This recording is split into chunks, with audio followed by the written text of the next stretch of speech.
कश्मीर में पंडितों की हत्या और गैर मुस्लिमों की हत्या पर लगाम नहीं लग पा रहा है। मंगलवार को फिर से 2 कश्मीरी पंडितों को आतंकवादियों ने गोली मार दी। इनमें से एक कश्मीरी पंडित सुनील कुमार की मौत हो गई।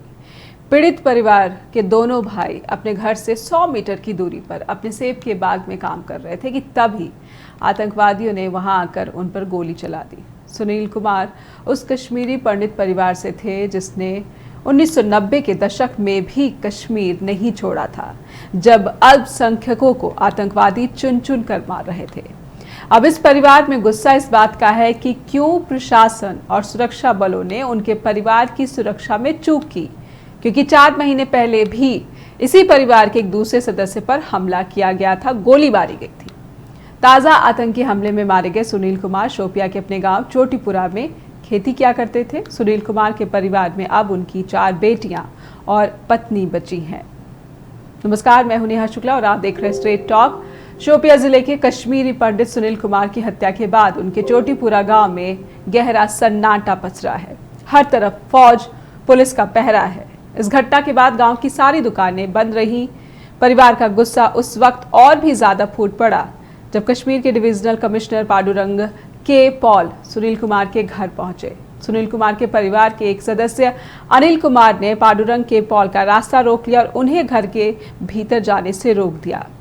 अनिल कुमार का कहना था कि पांडुरंग के पॉल के पास वो 4 महीने पहले गए थे। उस वक्त उनके एक दूसरे भाई पर हमला हुआ था। तब पांडुरंग ने कहा था कि वो कुछ नहीं कर सकते, उनके हाथ में कुछ नहीं है, और ये भी कहा था कि आप अपने घर में रहिए। हालांकि डिविजनल कमिश्नर ने परिवार के आरोपों का खंडन किया है। कहा है कि जब पिछली बार उनके भाई बालकृष्ण पर हमला हुआ था तो उसके फौरन बाद घर के पास सिक्योरिटी गार्ड्स को तैनात किया गया था। अप्रैल में ही अनिल कुमार के चचेरे भाई बालकृष्ण को भी चरमपंथियों ने इसी गांव में उनके घर के पास गोली मारी थी, लेकिन उनकी जान बच गई थी। स्ट्रेट टॉक में हम आज दर्शकों के सामने इसी मसले से जुड़े कुछ सवाल उठाना चाहते हैं।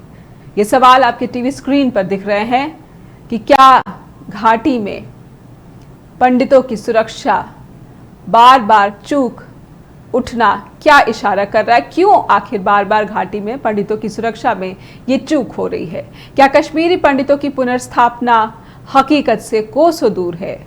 कश्मीर में सामान्य हालात निकट भविष्य में संभव नहीं है, ये भी एक बड़ा सवाल दिख रहा है। और क्या स्थानीय आतंकवादियों पर नकेल लग पाना असंभव है? ये वही आतंकी हैं, स्थानीय आतंकी, जो आते हैं अंधेरे से निकलकर बाहर, कश्मीरी पंडित पर गोली मारते हैं और उसके बाद वापस कहां फरार हो जाते हैं, ये पता नहीं लग पाता। क्या मॉड्यूल बन रहा है सुरक्षा बलों के मुताबिक? वो छोटे गन का, पिस्तौल का इस्तेमाल करने लगे हैं, जिसे आसानी से छिपाकर इधर उधर ले जाने में वो कामयाब हो रहे हैं।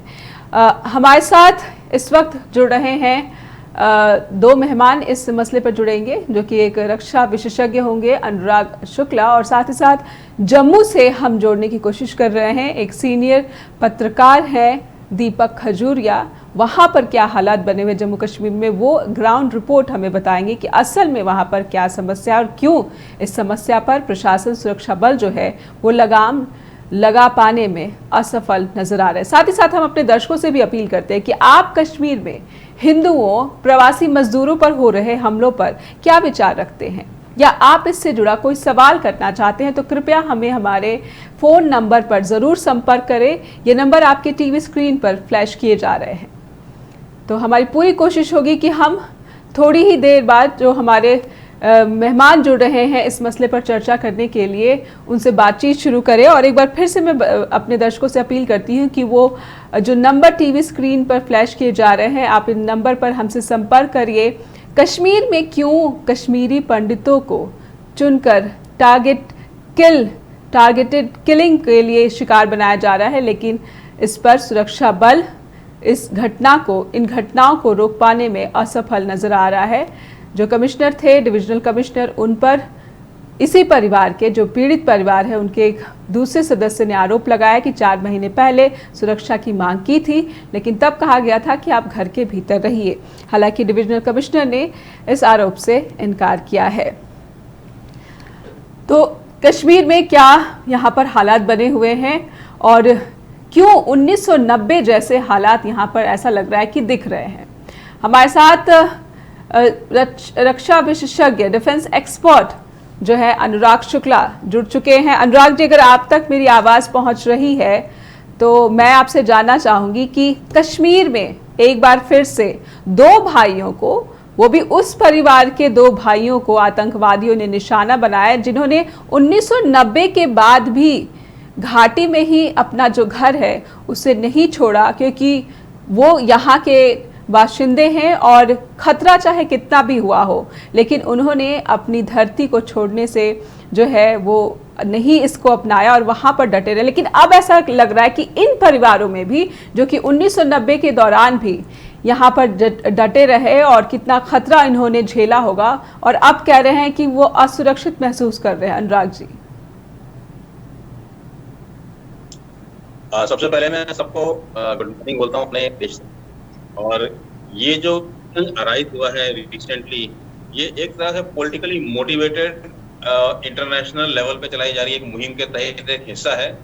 लास्ट 3 साल में आपने देखा कि एक बहुत ज्यादा गिरावट आई है आतंकवादी गतिविधियों में, और जी है हमारे जम्मू कश्मीर के अंदर।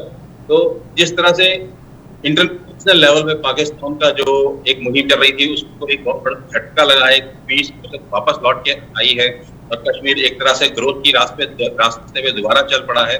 तो एक तरह से वो लोगों ने बहुत बड़ा सेटबैक झेला है और अब इसको वो रिवाइव करने की कोशिश कर रहे हैं। लास्ट 30 साल से उन्होंने एक मुहिम चलाई हुई थी जो कि अचानक डेथ हो गई है, जिसकी अब वो कोशिश कर रहे हैं कि इस तरह की आतंकवादी घटियां फिर से चलाई जाए, ताकि जो पहले जो एजेंडा था वो इंटरनेशनल एनवायरमेंट में कर सके।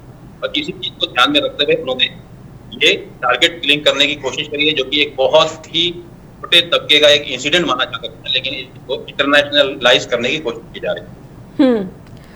लेकिन अनुराग, ऐसा लग रहा है कि 1990 में जो हालात थे घाटी में, वो हालात बार बार, जो कश्मीरी पंडित है खासकर, वो कह रहे हैं कि अब हमें वैसा ही डर लग रहा है।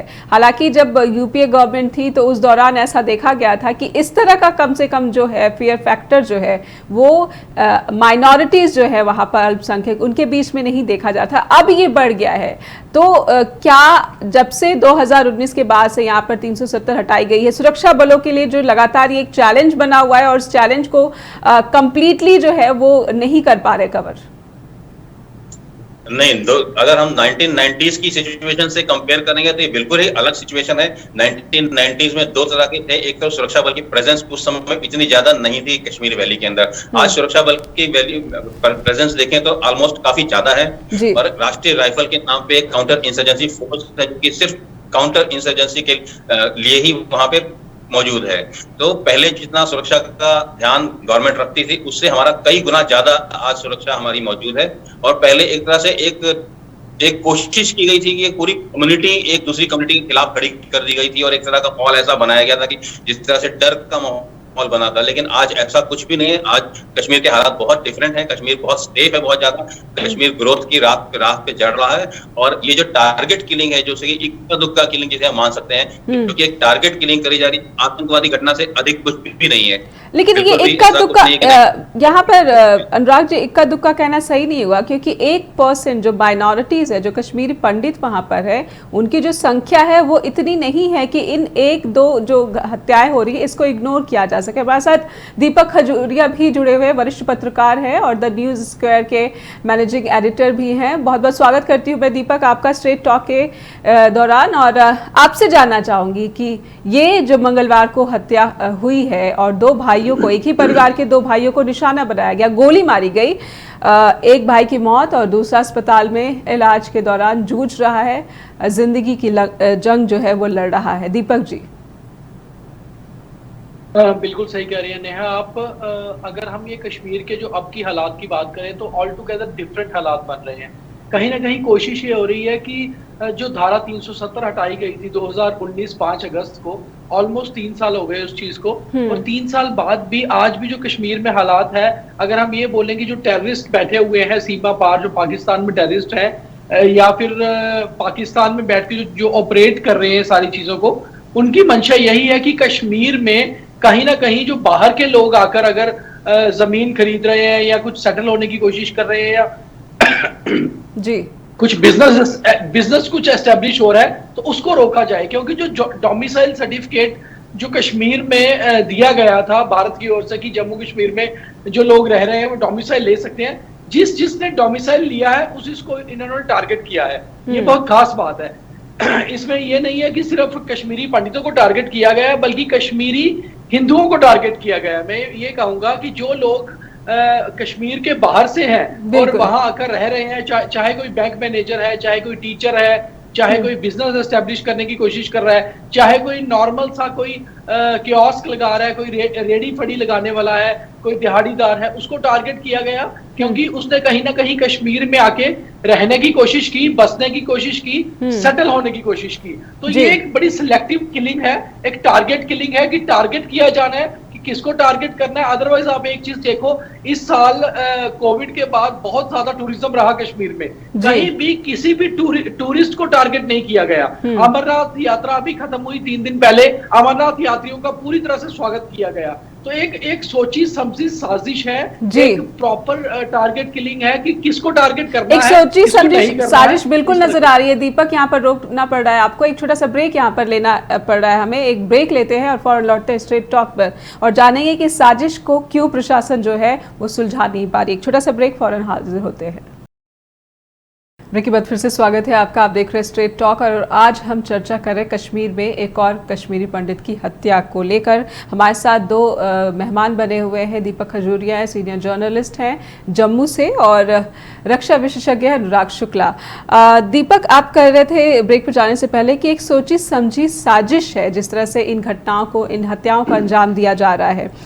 एक बड़ी बात जो इसमें निकल कर ये आ रही है कि ये वो परिवार था दीपक जो कि 1990 की जो समस्याएं थी, जो ट्रबल था इस जगह पे, उसके बावजूद उसने घाटी नहीं छोड़ी। वो परिवार वहीं रहा था, वहीं पर बसा हुआ था। और इस गांव में जो कि चोटीपुरा गांव है शोपिया का, यहाँ पर कश्मीरी पंडित का सिर्फ 2 परिवार रहता था और जिसके शायद 14 या 16 यहाँ पर सदस्य रहते हैं। और इस गांव में अगर पहले 4 महीने पहले भी यहाँ पर एक सदस्य को गोली मारी गई थी, हालांकि उनकी जान बच गई थी, और इसी परिवार के सदस्य जाते हैं और पुलिस डिविजनल कमिश्नर को बोलते हैं कि आप हमें सुरक्षा दीजिए, लेकिन 4 महीने के बाद इस तरह की घटना हो जाना, कहीं ना कहीं ऐसा लग रहा है कि चूक हुई है सुरक्षा एजेंसियों से। दीपक,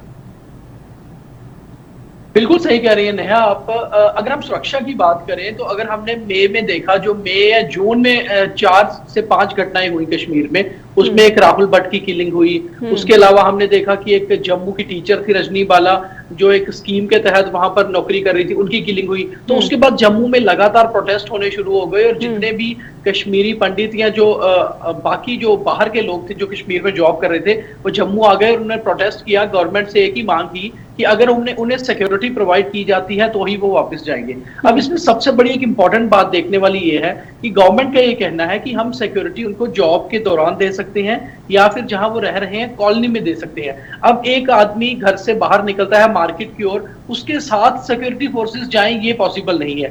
एक आदमी अपने घर से सब्जी लेने निकलता है, एक आदमी अपने घर से मार्केट कोई सामान खरीदने निकलता है, या एक आदमी घर से अपनी जॉब तक जाता है, रास्ते में उसे सिक्योरिटी देना बिल्कुल भी पॉसिबल नहीं, क्योंकि अगर वहां 5000 लोग रह रहे हैं तो 5000 सिक्योरिटी पर्सनल एक आदमी के साथ देना पॉसिबल नहीं है। तो जिस तरह से आपने ये बात करी छोटीपुरा गांव की, जहां पर 2 भाइयों के ऊपर हमला किया गया उन्हीं के सेब के बगीचे में, और 1990 से ये परिवार वहां रह रहा था। मैं आपको बता दूं कि वहां 2-3 परिवार ये थे जहां ये रह रहे थे छोटीपुरा में। उसके साथ ही शोपियान में परसों रात को भी एक कश्मीरी पंडित के घर के बाहर ग्रेनेड हमला हुआ, वहां पर भी 5-7 परिवार ऐसे हैं जो शुरू से 1990 से वहीं रह रहे हैं। अब बड़ी बात इसमें यह है कि सिक्योरिटी फोर्सेस ने उनको बंकर, एक सीआरपीएफ का बंकर उनके घर के बाहर बनाया और सिक्योरिटी दी है, बावजूद उसके भी वहां पर उनके घर पे ग्रेनेड हमला हो जाता है।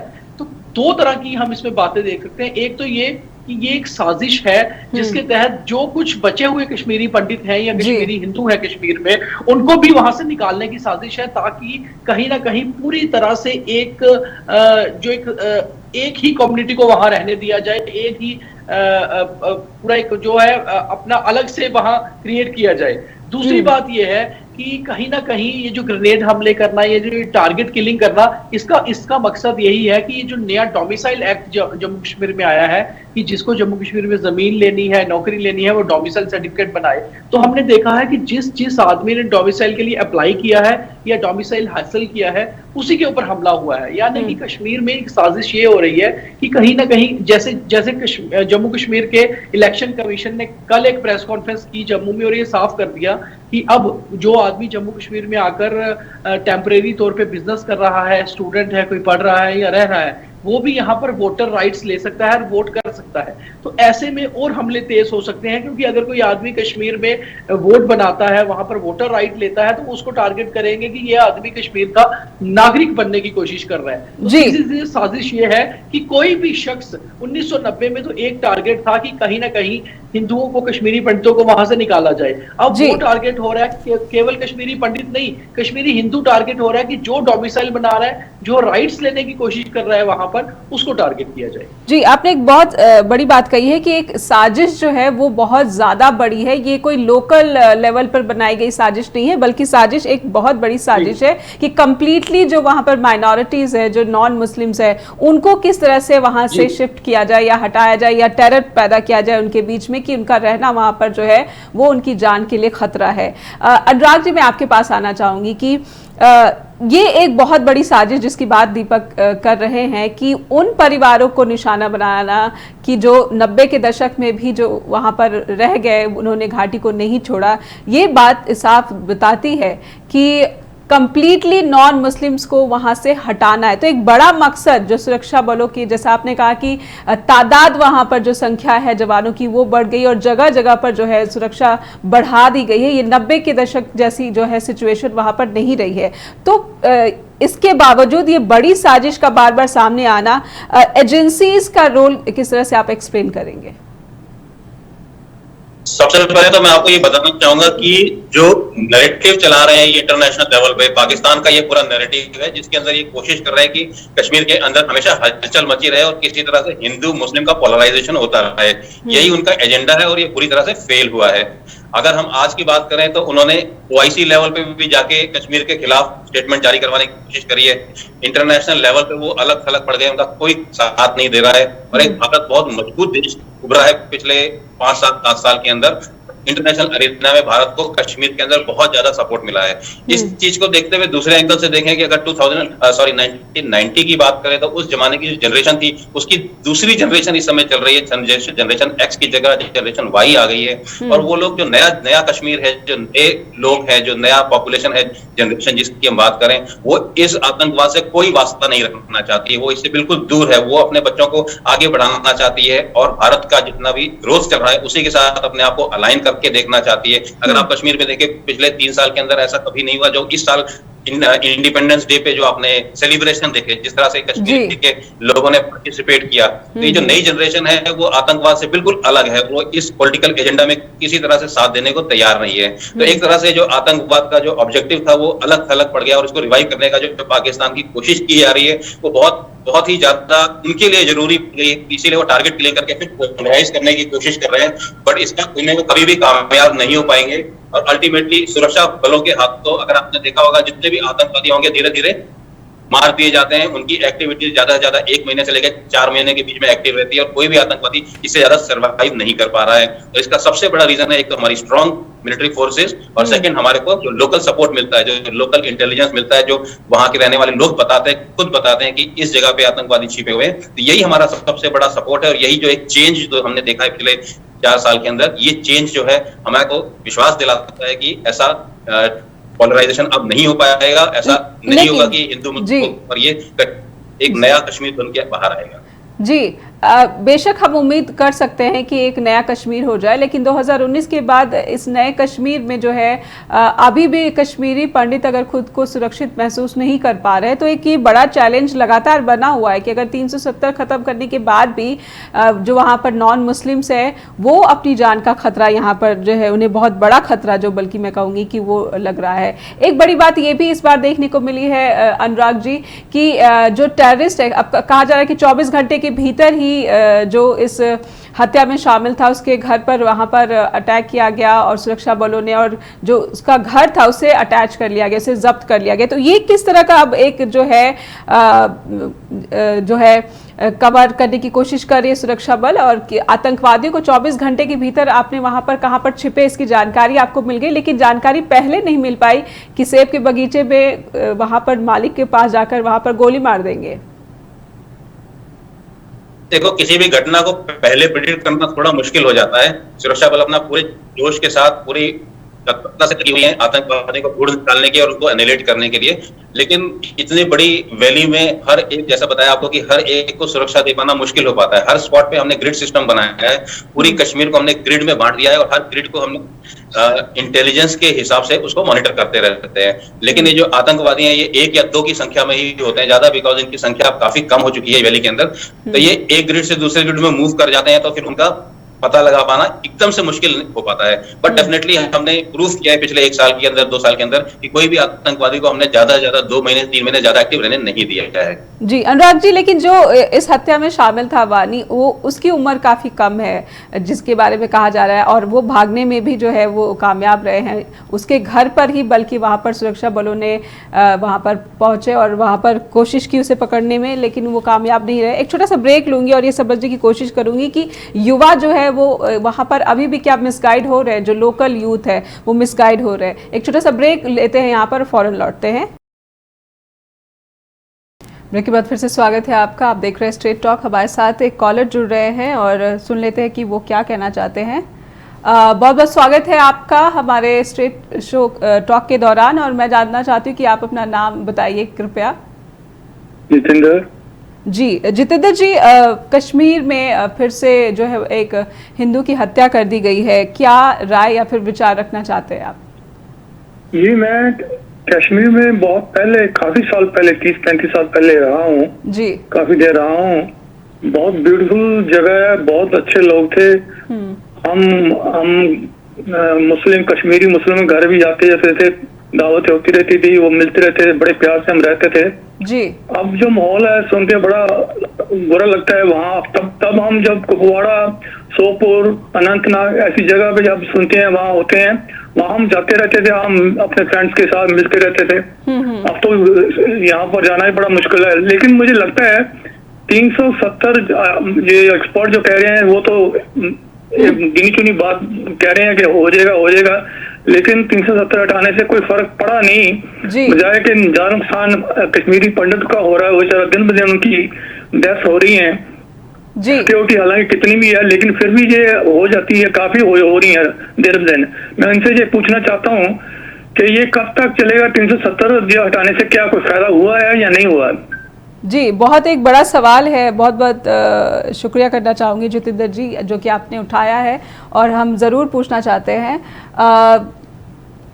बहुत बहुत धन्यवाद आपका। तो जितेंद्र जी, हमें जो हमारे दर्शक है उन्होंने पूछा है अनुराग जी कि आपने कहा कि 370 हटाने के बाद से, 2019 के बाद से जो हालात है वो बदल रहे हैं और उम्मीद जो है हमें खोनी नहीं चाहिए। अनुराग जी, सवाल आपसे है दर्शक का, क्या बताना चाहेंगे जवाब में?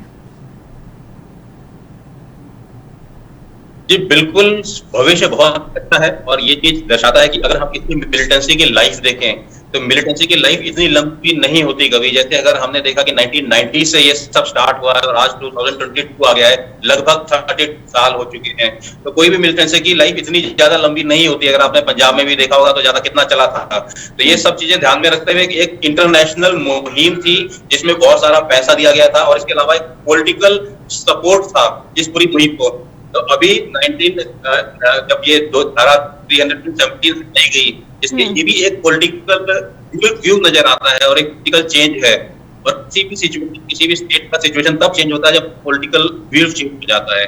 तो डेफिनेटली आप इस बात का भरोसा रखिए, आने वाला समय उज्जवल है और कश्मीर का विकास आगे होने ही वाला है।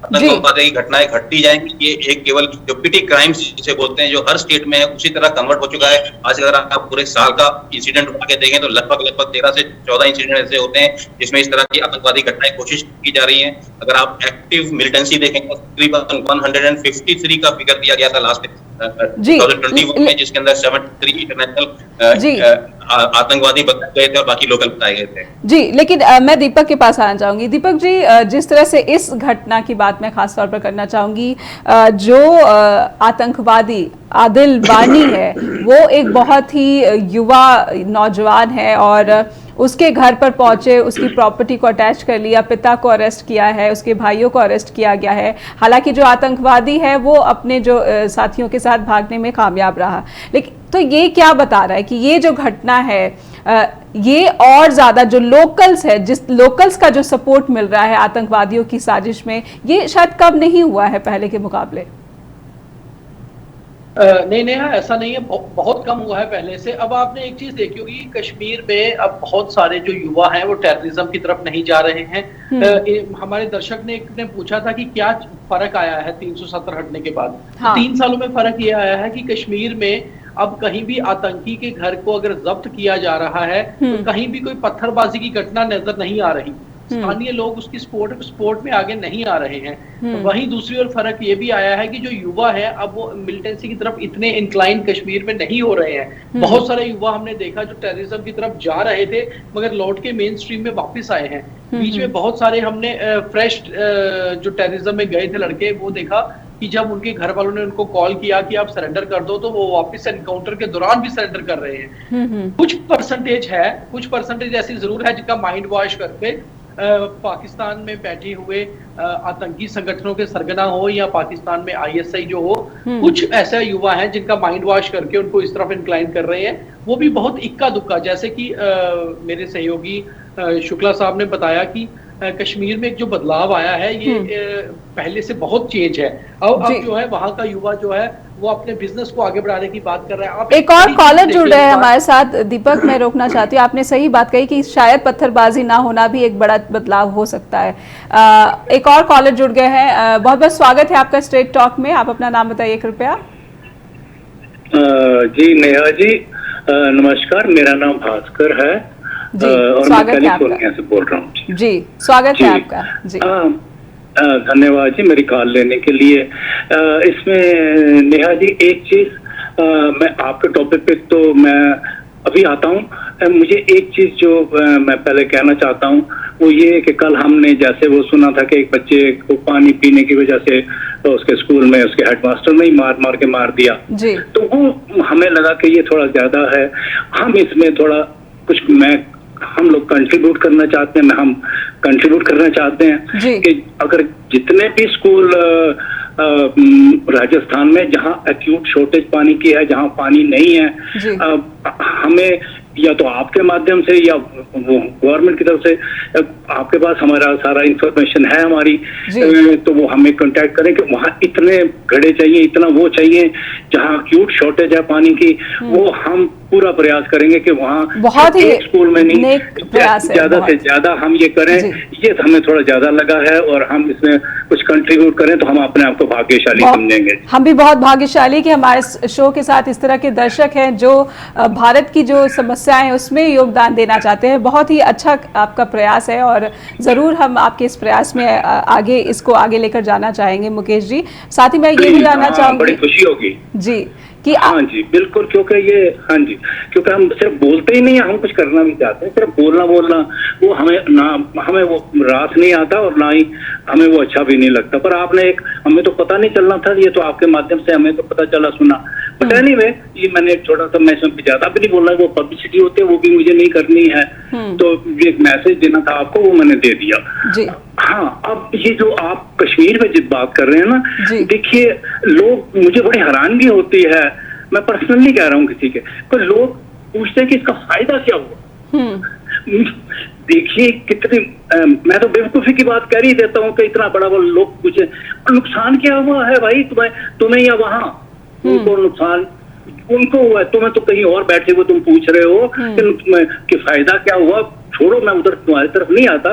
उनको नुकसान हो रहा है, वो जो इस एजेंडे पे बैठे हुए हैं, जो यही कोशिश कर रहे हैं कि किसी तरीके से हम अपना एजेंडा यहाँ या पूरे भारत में, पूरे विश्व में फैलाएं। ये छोटी छोटी बातें भी कुछ ऐसे दिमाग के लोग हैं, पर चलिए छोड़िए, हमारा मूड खराब होगा, हम इधर ही रहते हैं। और देखिए मैं I want to be brief here, हम आगे भी मैं बहुत बार बोल चुका हूँ इसमें, आगे भी थोड़ा ऐसे भी बोल लेते हो। देखिए ये योगी मॉडल नेहा जी यहाँ बहुत काम करेगा, बिल्कुल।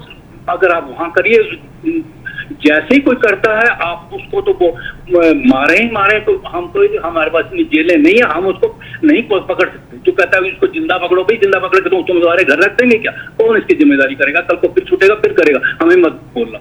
हमें अगर पकड़ा जाता तो ठीक है, नहीं तो मारेंगे। गंदे कीड़े को रख के वो गंदा कीड़ा ही रहता है। चाहे पब्लिसिटी कुछ भी ढंग से की जाए, देखिए लोगों को भला भी करना, लोगों को कई बार अपना भला करना नहीं आता, उनको ये भी नहीं पता कि हमारा भला किसमें, ये भी हम देख रहे हैं जी। तो हमें देखिए यहाँ ये करना है कि एक तो उसका सारी प्रॉपर्टी अटैच कर दी है, उसको तो मारना ही मारना है। जैसे अब हमारी सिक्योरिटी फोर्सेस अपने जान पे खेल के बेचारे उनको पकड़ रहे हैं, मार रहे हैं, तो बिल्कुल हमें सपोर्ट करना चाहिए, जैसे भी करना है। जब तक ये पूरा खत्म ना हो जाए, ये लॉ एंड ऑर्डर हम बाद में देख लेंगे, संविधान बाद में देख लेंगे, पहले ये तुम्हारा रोना धोना जो पब्लिक करती है पहले हमें इसको भी देखना है। तो थोड़ा बैलेंस रख के अगर चलेंगे, थोड़ा डिप्लोमेटिक ढंग से तो कुछ हल हो जाएगा। लेकिन अगर हम दोनों तरफ से चलेंगे, हमें जी संविधान को भी बचाना है, जी हमें उसको भी बचाना है, उसको भी बचाना है, तो ये नरक बना रहेगा। थोड़ा इसको भी देखना है जी। बहुत तो फिर दूसरा ये कि प्रॉपर्टी अटैच करनी है, और जो उसके स्पोर्टर है अगर उनको पता चलता है, जैसे योगी जी कर रहे हैं, कि अगर उनको पता भी चलता है कि यहाँ ये स्पोर्ट हो गए सारे डायरेक्ट और इनडायरेक्ट, उसका भी वही हाल जी। आप देखेंगे कि इसके बड़े टेरिफिक इफेक्ट होंगे, लोगों पे स्ट्रेस भी नहीं पड़ेगा, लोग अपने कहेंगे भैया तू तो मारेगा, हमें क्यों लेके डूब रहा है, हम पुलिस स्टेशन जा रहे हैं, हमें अपना घर बचाना है। बिल्कुल बिल्कुल मुकेश जी, और ये बात शुरू भी हो गई है, जो आतंकवादी है आदिल वानी, उसके घर को अटैच कर लिया गया है, जो आप कह रहे हैं कि यहाँ पर होना चाहिए। जी बिल्कुल बिल्कुल, ये होना ही चाहिए। जब तक बाप बन के ये उन पे अटैक नहीं करेंगे, उनको यही सोचेंगे कि ये बड़े अच्छे रिस्पेक्टेबल हैं और हम ये संविधान से चलेंगे, फिर ये हम तो देख ही रहे हैं कौन सा संविधान वो मान रहे हैं। संविधान तो उसको मनाओगे ना जो माने, जब मानेगा नहीं तो हम ही मानते रहेंगे, तो फिर तो ये हल होगा कैसे? बिल्कुल, बहुत बहुत शुक्रिया करना चाहूंगी मैं, क्योंकि वक्त एक छोटे से ब्रेक का हो रहा है। आपने मुझे समय दिया, बहुत बहुत धन्यवाद। Thank you. तो ये थे हमारे एक कॉलर जो कि कोशिश कर रहे थे ये बताने की कि किस तरह से जो है यहाँ पर घाटी में जो समस्या है उसका समाधान किया जा सकता है। और एक छोटा सा ब्रेक यहाँ पर लेते हैं और फौरन लौटते हैं छोटे से ब्रेक के बाद। ब्रेक के बाद फिर से स्वागत है आपका, आप देख रहे हैं स्ट्रेट टॉक। हमारे साथ एक और कॉलर जुड़े हुए हैं, आइए सुन लेते हैं क्या कहना है उनका। बहुत बहुत स्वागत है आपका स्ट्रेट टॉक में, आप अपना नाम बताइए। हाँ जी, मैंने अभी कॉल किया था। मैंने सिर्फ यही कह रहा हूँ कि कश्मीर में जो पंडितों की हालत हो रही है जी, मेरे साथ 1000 कश्मीरी पंडित रहते हैं, काफी मेरे फ्रेंड्स हैं यहाँ पर, मैं अमेरिका में हूँ जी। लेकिन अमेरिका में किस जगह से बात कर रहे हैं आप? है जी, अमेरिका में किस जगह से बात कर रहे हैं आप? न्यूयॉर्क से बात कर रहा हूँ, न्यूयॉर्क से। जी जी बताइए। तो उनका कहना था पहले बहुत पीसफुल ठीक था जब से 370 हटाया, लेकिन ये बात जो पिछले कॉलर कह रहे थे, उनको ये सोचना चाहिए जिनकी फैमिली वहां से निकल रही है, तो उनकी डेथ हो रही है, उनके घर जाके पता करो उनकी हालत क्या है। यहाँ बैठे बैठे बात करनी आसान है, जिनकी फैमिली तबाह हो रही है उनकी बारे में सोचो। मैं इसी ब्याह पे बोल रहा था कि जो पंडित लोग भी यहाँ मेरे फ्रेंड है वो भी कह रहे हैं कि इसका कोई खास उनको नुकसान ज्यादा हुआ पंडितों को जी, तो इसीलिए मैं इसकी बात की थी जी। यहाँ बैठकर बात करनी आसान है, वहाँ पर जिन पंडितों का बेचारे का बुरा हाल हो रहा है, हत्या हो रही है, उनकी फैमिली से बात करो तो पता चलेगा। थैंक यू जी। थैंक यू बहुत बहुत धन्यवाद अपनी बात रखने के लिए। तो ये थे हमारे एक दूसरे कॉलर जो कह रहे थे कि जो न्यूयॉर्क में भी जो कश्मीरी पंडित हैं वो भी इस फैसले से खुश नज़र नहीं आ रहे हैं कि 370 हटाने के बाद क्या जो सबसे बड़ा नुकसान है वो वहाँ पर रहने वाले, जो घाटी में रहने वाले कश्मीरी पंडित हैं वो नहीं उठा रहे हैं। हमारे साथ बने हुए हैं रक्षा विशेषज्ञ अनुराग। मैं आपसे जानना चाहूँगी कि अब ये जो नया शुरुआत हुई है कि जो आतंकवादी है उसके घर को अटैच कर लिया जाएगा या संपत्ति को अटैच कर लिया जाएगा, तो इससे कितनी बड़ी जो है ये मदद मिलने वाली है कि आतंकवादी जो लोकल्स चले जाते हैं इस तरफ से स्ट्रीम में वो जाना बंद हो जाएगा, एक खौफ कम से कम उन पर बन पाएगा?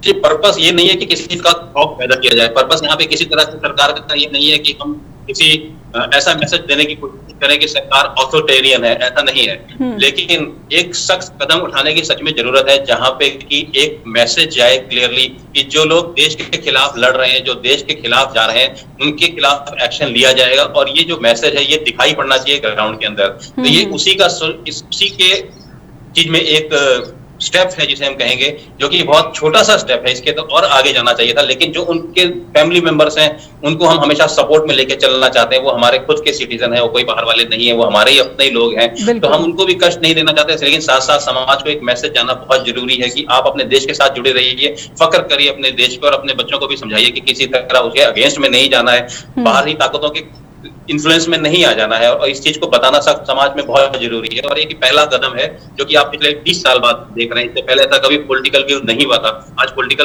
प्रेशर बना है, पॉलिटिकल व्यू आया है, एक पॉलिटिकल सपोर्ट आया है, तभी सुरक्षा फोर्सेज ने इस तरह काम करने की आजादी पाई है।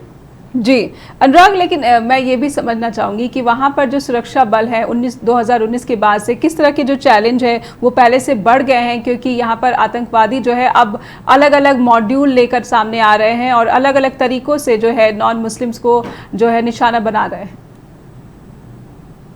सबसे पहला तो मैं ये देखूंगा कि सुरक्षा बलों का जो लोकल सपोर्ट है ये बहुत ज्यादा बढ़ा है, और लोकल सपोर्ट ही हमारी ताकत है। सुरक्षा बलों की ताकत लोकल सपोर्ट ही है।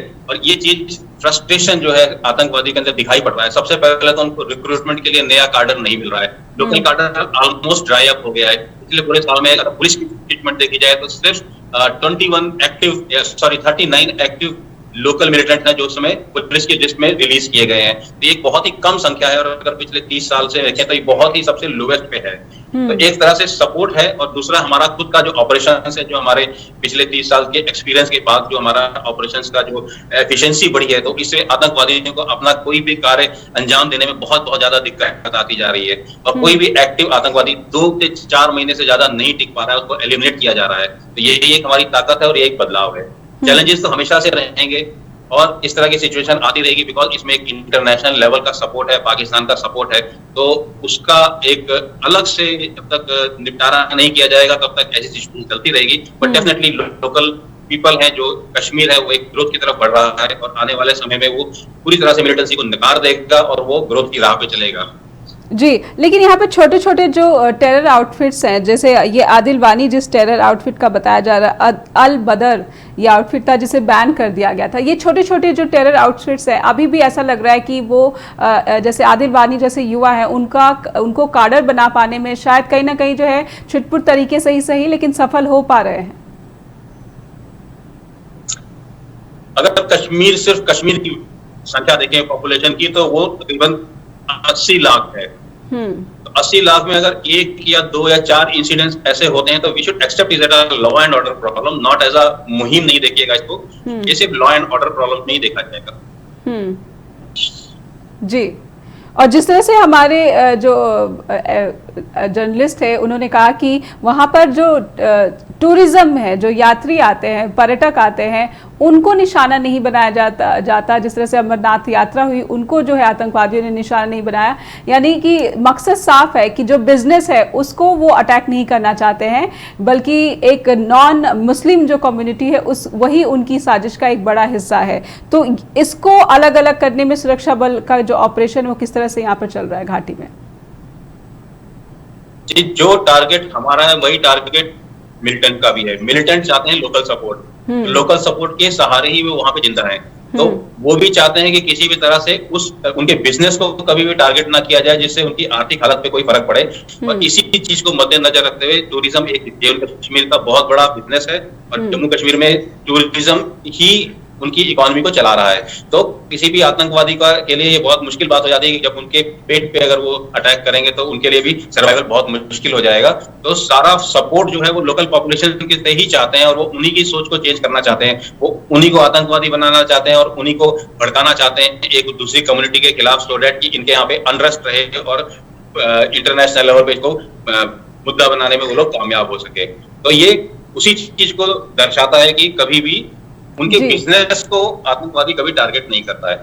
जी बिल्कुल, बड़ी बात कही आपने कि बिजनेस को टारगेट नहीं करे और यही टारगेट जो है ये सुरक्षा बलों का भी है कि लोकल सपोर्ट किस तरह से मिल सकता है। लेकिन जिस तरह से दीपक खजूरिया ने बताया कि पत्थरबाजी का ना होना भी एक जो है एक बड़ा इशारा करता है कि जो धारा 370 हटाई गई वहां पर क्या इसका ये बड़ा फायदा नहीं है कि वहां पर जो लोकल्स हैं वो अब शायद बदलाव की उम्मीद कर रहे हैं। और सबसे बड़ा बदलाव और क्या हो सकता है यहाँ पर कि जब पत्थरबाजी जैसी घटना है जो बार बार सामने आती रहती थी प्रशासन के खिलाफ, सुरक्षा बलों के खिलाफ, वो नहीं हो रहे। लेकिन एक बात बार बार और सामने आ रही है अनुराग जी, वो ये है कि जो सुरक्षा बल है उन पर बार बार अटैक हो रहा है। अभी हाल ही में जो यहाँ पर कैंप था वहां पर अटैक हुआ और फायदा उठाकर कुछ जवानों को मार दिया गया। तो ये है कि जो टारगेट है वो कश्मीरी पंडित तो हैं ही, नॉन मुस्लिम्स तो हैं ही, लेकिन सुरक्षा बल के जवान भी लगातार बने हुए हैं घाटी में। डेफिनेटली देखो, लोकल पॉपुलेशन को वो टारगेट कर नहीं सकते हैं, हिंदुओं को ज्यादा टारगेट कर नहीं पा रहे हैं। तो एक सबसे इजी टारगेट जो उनको मिलता है वो सुरक्षा बल है, और उसमें भी वो अभी तक कामयाब नहीं हो पाए हैं। वो इसको आप अटैक नहीं कह सकते, वो एक छोटी इंस्टिगेटिंग की घटना है जो कि एक ग्रेनेड फेंक के भाग जाते हैं या 2-3 फायर करके भाग जाते हैं। नहीं, यहाँ पे मैंने उस घटना का जिक्र किया है अनुराग जी जिसमें फिदाइन सुसाइड जो अटैक किया, सुसाइडल अटैक, फिदाइन हमला किया गया था सैन्य कैंप पे। एक ये सारी की सारी जो घटनाएं हैं वो पाकिस्तान से प्रेरित है और वो चाहते हैं कि रिवाइवल ऑफ मिलिटेंसी इन कश्मीर। वो कोशिश पूरा यही चल रहा है कि किसी तरह से जो मिलिटेंट है उनके अंदर आत्मविश्वास भरने की कोशिश की जा रही है, उनको उकसाया जा रहा है, उनको सक्सेस दिखाने की कोशिश की जा रही है। तो ये एक एक्सट्रीम स्टेप है, ये बिल्कुल एक्सट्रीम स्टेप है। तो इसे अगर पॉलिटिकली देखा जाए तो उनका कोई मोटिवेशन सॉल्व नहीं हो रहा है, और उनका अगर कोई पॉलिटिकल व्यू भी सॉल्व नहीं हो रहा है, तो किस तरह से वो इसका एंड क्या है, मतलब what they want to get out of this, इस तरह के इंसिडेंट से उनको कोई फायदा तो होने वाला है नहीं। जी, लेकिन यहाँ पे घाटी में जो पाकिस्तान बेस्ड जो टेरर आउटफिट्स है जैसे जैश ए मोहम्मद है, इनके भी जो है बार बार इस तरह के आतंकवादी है जो पकड़े जाते हैं या फिर मार गिराए जाते हैं, तो इनकी घटनाओं में भी पहले से कितना फर्क आया है, क्योंकि इस तरह की घटनाएं बार बार सामने आ रही हैं। बहुत ज्यादा फर्क आया है। अगर आप आंकड़े उठा के देखें तो ये इस साल का सबसे लोएस्ट फिगर है जहां पे आतंकवादी घटनाएं हुई हैं पिछले 30 इयर्स के अंदर, और इनको रिक्रूटमेंट नहीं मिल रहा है, नया गार्डर नहीं मिल रहा है, और इनका जो एक्टिविटीज है वो भी काफी ज्यादा डाउन हो चुकी हैं। तो बदलाव तो बिल्कुल ही आया है। और ये हमारे साथ दीपक दोबारा जुड़े हुए। दीपक, मैं आपसे जानना चाहूंगी, समय समाप्त हो रहा है, लेकिन मैं जानना चाहूंगी कि क्या जो वहां पर पाकिस्तान संचालित टेरर आउटफिट्स है इनके जो गतिविधियां इनमें कमी आई है पहले के मुकाबले, क्योंकि हाल ही में हमने देखा कि घाटी में सैन्य कैंप पर फिदाइन अटैक भी करने की कोशिश की गई थी। हाँ नेहा, उसी चीज को मैं इलेबोरेट करना चाहूंगा, पूरा समझाना चाहूंगा कि जो हमला हुआ था, फिदाइन हमला, वो कश्मीर में नहीं बल्कि जम्मू में हुआ था। राजौरी जिले में हुआ था, और जम्मू में एक कोशिश हो रही है पाकिस्तान और ISI की कि मिलिटेंसी को रिवाइव किया जा सके, क्योंकि जम्मू के जो 10 जिले हैं, जम्मू के 10 डिस्ट्रिक्ट है, उसमें 2 डिस्ट्रिक्ट जो है खासतौर पे पुंछ और राजौरी, वो बिल्कुल LOC के साथ जुड़े हुए डिस्ट्रिक्ट है। समय बिल्कुल समाप्त हो गया, मैं चाहूंगी कि दीपक एक लाइन में इसे कंक्लूड करिए। जी, वहीं से जो है कोशिश होती है पुंछ और राजौरी से पाकिस्तान की इन्फिल्ट्रेशन करवाई जाए, वहां पर कुछ हमले हों, और उसके बाद वहीं से रूट जो है वो कश्मीर को निकलता है, और वो बाय पीर पंचाल क्रॉस करके टेररिस्ट जो है कश्मीर में पहुंचते हैं। तो एक तो ये चीज है कि पाकिस्तान कोशिश कर रहा है कि सिक्योरिटी फोर्सेस की इंस्टॉलेशन को टारगेट किया जाए, वो भी जम्मू में, ना कि कश्मीर में, क्योंकि जम्मू में मिलिटेंसी को रिवाइव करने की कोशिश है। दूसरी जो आपने बोला कि सुरक्षा बलों की आपने बात की कि पहले से जैश ए मोहम्मद या लश्कर ए तोयबा, मुझे दीपक, क्योंकि समय समाप्त हो रहा है, बहुत बहुत शुक्रिया आपका। लेकिन एक बात आपने सीरियस यहाँ पर उठाई है कि क्या जम्मू भी अब यहाँ पर लगातार पाकिस्तान संचालित आतंकवादियों का यहाँ पर टारगेट बना हुआ है। बहुत बहुत शुक्रिया फिर से करना चाहूंगी दोनों मेहमानों का, और अपनी राय और विचार रखने का, एक्सपर्ट राय देने के लिए। दर्शकों का भी बहुत बहुत शुक्रिया कि उन्होंने अपने राय, विचार और सवाल हमारे सामने रखे कि किस तरह से कश्मीर में यहाँ पर आतंकवादी अपनी गतिविधियां चला रहे हैं, और क्या 370 खत्म होने का वाकई में कोई बड़ा फर्क पड़ा है। बहुत बहुत शुक्रिया। स्ट्रेट टॉक में आज के लिए बस इतना ही, फिर मिलेंगे किसी और बड़े मुद्दे के साथ। नमस्कार।